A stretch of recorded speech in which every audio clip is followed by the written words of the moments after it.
बड़ी खबर रीवा से है, जहां बहुचर्चित मऊगंज जिले के गड़रा गांव में हुए हत्याकांड के मामले में रीवा कमिश्नर बीएस जामोद ने बड़ा बयान देते हुए कहा कि इस घटना में शामिल लगभग सभी आरोपियों को हिरासत में ले लिया गया है।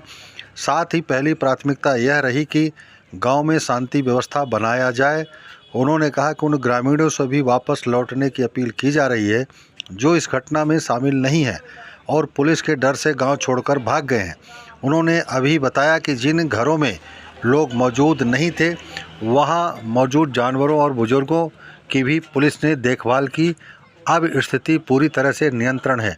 आइए सीधे जुड़ते हैं बीएस जामोद कमिश्नर रीवा के साथ। सर, ये मऊगंज जिले में घटना हुई थी हृदय विदारक, तो उसके बाद अब क्या ऐसी स्थिति है और लॉ एंड ऑर्डर को लेकर कैसे क्या मेंटेन कर रहे हैं? देखिए, कोई भी घटना घटित होती है तो सबसे पहला दायित्व पुलिस और प्रशासन का यह होता है कि जो भी आरोपी हैं उनको गिरफ्तार किया जाए।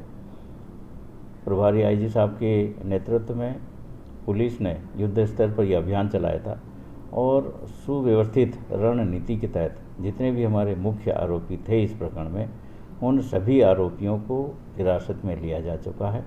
तो पहला लक्ष्य हमने तय किया था, वो हम पा चुके हैं। अब रहा सवाल और अन्य विषयों की, तो यहाँ पर जितने भी हमारे पीड़ित व्यक्ति थे उनसे भी हम लगातार संपर्क में हैं और आरोपियों की धरपकड़ जारी है, ये उनको भी पता है।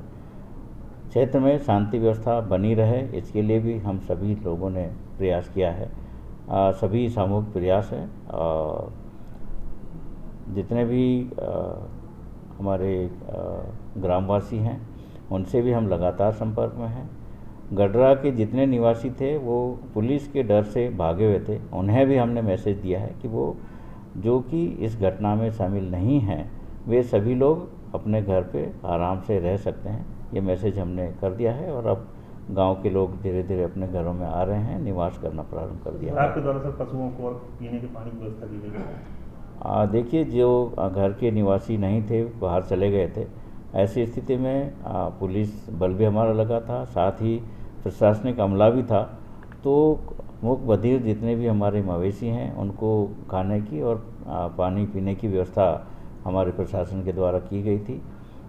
साथ ही वहाँ पर कुछ लोग जो कि निवासरत थे, कुछ बुजुर्ग भी थे, उन्हें भी हम लोगों ने भोजन आदि की व्यवस्था कराई थी। सर, धारा 163 वापस ले ली गई कि अभी लागू है? वहाँ पे प्रतिबंधात्मक कार्रवाई चल रही है और इस जब तक पूर्णतया शांति व्यवस्था नहीं कायम हो जाती तब तक ये प्रतिबंधात्मक कार्रवाई लागू रहेगी। सभी वर्गों से हम लोग निरंतर संपर्क में हैं और क्षेत्र में पूर्णतया शांति व्यवस्था है।